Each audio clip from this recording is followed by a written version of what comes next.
Ayer noche, como gezagheber, me word informar de suceso remarcável, de presencia de reptil,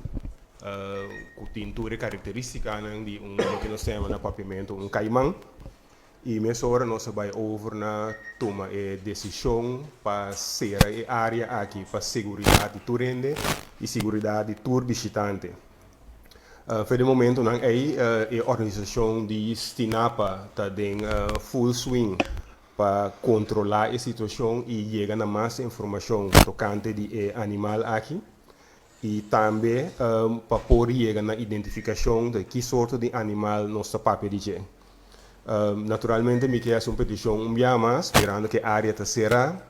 para toda gente que não tem necessidade de ter vecindário e para evitar a área aqui, para sobre o caimão aqui, tem momento aqui não aguardo capturar, pois e não está mirando tampouco durante a minha hora aqui, que é de uma área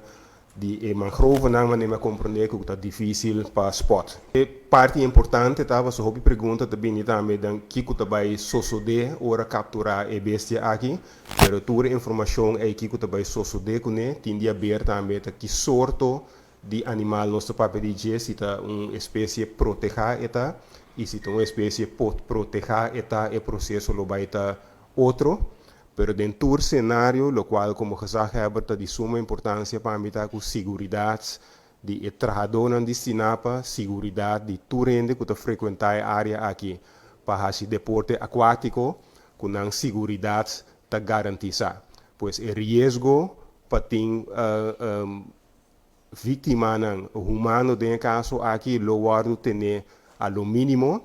e Sinapa lo vai dar mais informação naturalmente over die processo e tur experto mientras tanto que arriba sitio para asesorar Sinapa en búsqueda y captura de animal aqui e depois a decisão conta vai seguir com si depende do tipo de espécie que está.